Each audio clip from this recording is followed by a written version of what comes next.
and walk on the muddiest road you can find. Fall flat on your face every few minutes as you imagine big meteors streaking down to sock you.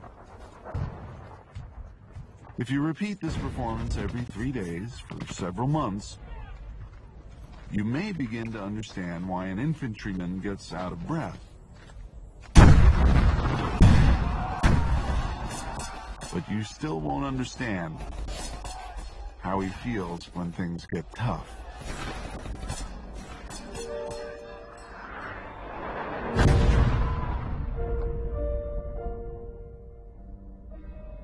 The men learned to sleep while marching. It was a kind of coma, one remembered.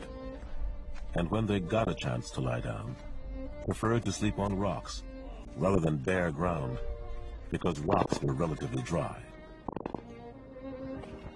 Hundreds of mules were used to carry up supplies and to carry back the dead.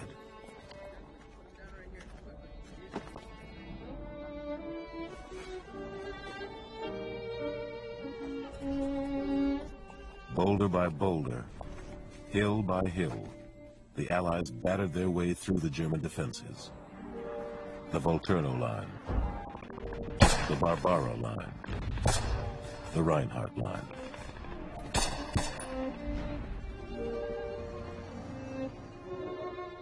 On November 17th, Babe Charlo's 3rd Infantry Division was pulled back to rest. In 58 straight days of combat since the landing at Salerno, they had lost 3,265 men and moved less than 50 miles. The 3rd Division would cycle through 76,000 men before the war was over.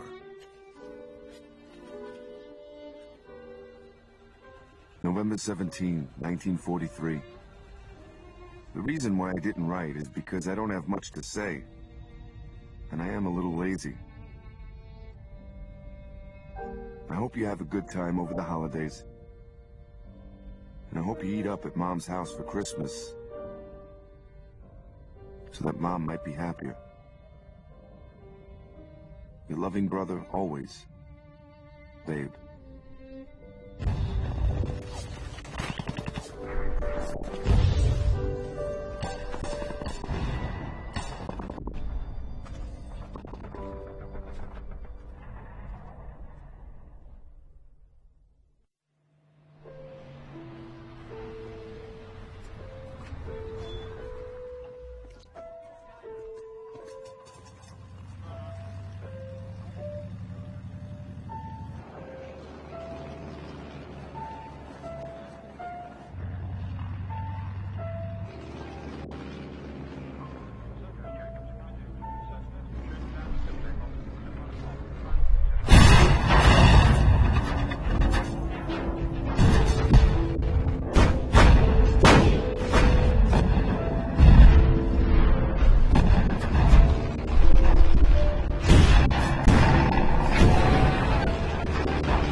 The terrible losses suffered during the second assault on Schweinfurt in October of 1943, and other raids that week in which 88 more American bombers had been shot down, helped persuade the Allies to cut back on daytime raids over Germany until they could design and produce enough fighters capable of escorting bombers all the way to their targets and back again.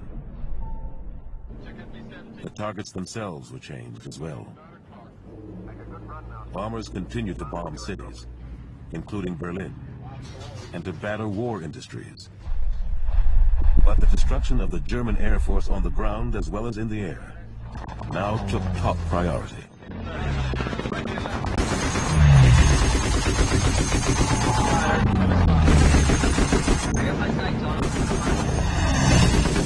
The Allies were determined to dominate the skies before the planned invasion of France. Before D-Day.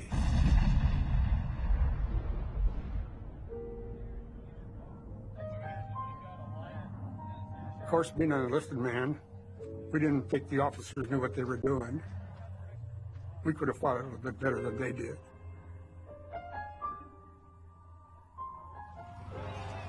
But occasionally, the missions came off proper.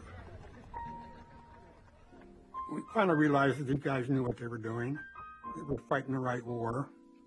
It was not an economical thing to do in terms of life. You lose 10 bombers, you lose 100 men.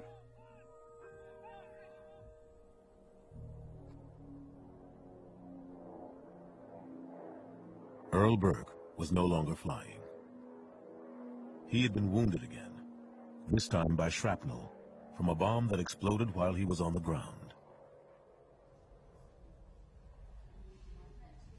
They put me in a hospital. And there they told me that I've had my arm removed. But fortunately, there was the chief of surgery came upon me in the hallway as I was going into the operating room. He says, "What was I doing in there?" He says, "Well, I guess I'm going to have a little problem with my arm." "But what's wrong with your arm?" So I got wounded, and I got what they called osteomyelitis. And that was the scourge of World War I. You got wounded in the bone, that's what happened. So no, we're not going to do it. Back in the ward. They put me back in the ward, put me back in a cast, cut a hole in the cast, a little wire net across it. I said, "What are you doing?" He says, "I'm making a little home for somebody." So what is that little home going to do? He says, "Well, to keep these little guys on your arm so they can eat all that stuff out of your bone." And I said, "Well, what kind of things are they?" He says, "They're little white things, you know, like this." And I had a handful of maggots, put them in there and put the wire cage back on it. He says, "Now those little guys are going to eat that stuff out of you because we can't get it out of you. There's no way we can get that out of you." So there I was with this little thing over there and watching those guys having a meal. I was in a hospital 15 months. Earl Burke's air war was over. He returned to California, helped rescue pilots lost at sea on training missions, and finally went home to his parents in Sacramento.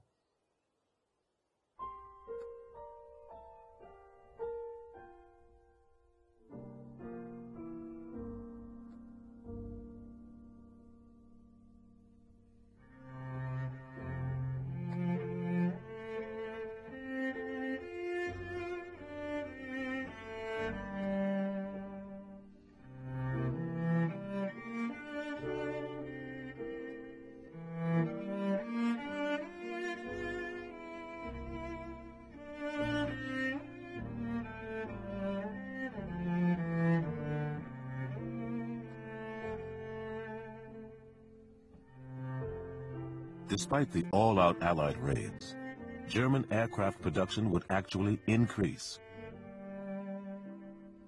"We are virtually drowning in aircraft," wrote one German flyer. But the Luftwaffe was now losing trained crews far faster than they could be replaced. And Allied bombing had also denied the Germans the precious fuel they needed to train new ones. "The time has come," the chief of the German fighter wing told his superiors, "when our force is within sight of collapse."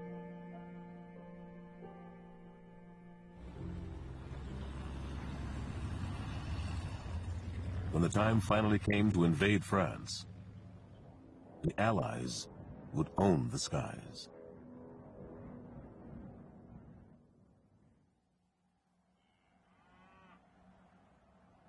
Laverne, Minnesota. For our Rock County boys. Dear gang, who'd have thought 4 years ago that you'd be reading this in all the states of the Union? Maybe in Africa, India, Iceland, England, Alaska, New Guinea, Australia, Caledonia, Hawaii, New Zealand, and a score of other places with funny names. Up until late Monday, it didn't look much like winter. And then the white flakes began to fall silently. swirling in white clouds, almost blotting out the streetlights at night. But it didn't last very long, just enough to throw a little mantle of white in patches over the dark, bare, dirty-looking ground. Tuesday morning, the snapping cold came, and by Wednesday morning, the smoke from the chimneys was hanging like white plumes in the clear, quiet, frosty air. Al McIntosh, Rock County Star-Herald.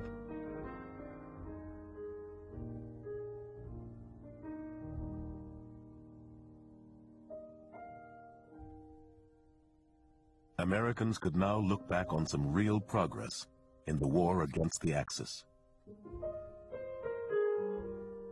In the Pacific Theater of Operations, Americans had recaptured Attu in the Aleutian Islands and were fighting on Bougainville and New Guinea. But the Japanese were still on the march in Burma, intent on invading northeastern India. And the long campaign to take the Gilberts, the Marshalls, and the Carolines, to liberate the Philippines and eventually attack the Japanese home islands, had only just begun. In the European theater, improved radar, new long-range Allied aircraft, and ever-growing numbers of escort ships sailing from American shipyards reduced the threat from German U-boats. More and more weapons and equipment were now reaching the embattled Soviet Union. When the Red Army began to sweep the enemy from the Ukraine, thousands of newly manufactured American trucks helped make possible their deadly pursuit. The Axis had been driven from North Africa too, and Sicily was now in Allied hands. But the Germans were fighting back hard in Italy. And in secret, they had already begun to implement a policy of systematized murder that would one day persuade even the most cynical GI that the war had to be fought.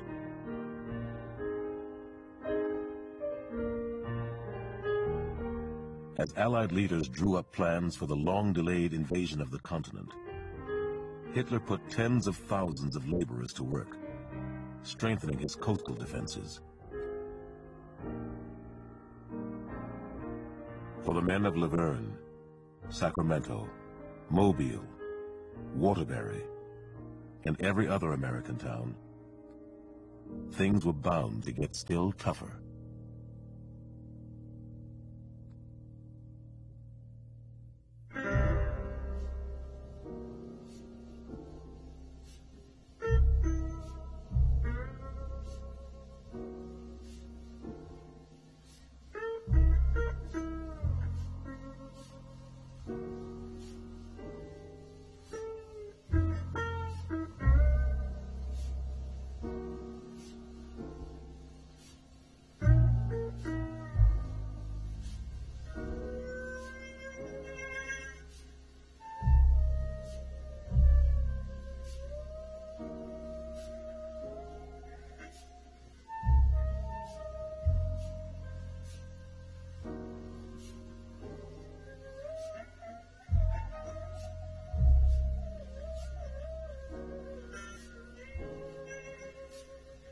Next time, the war hits home. When we saw those faces.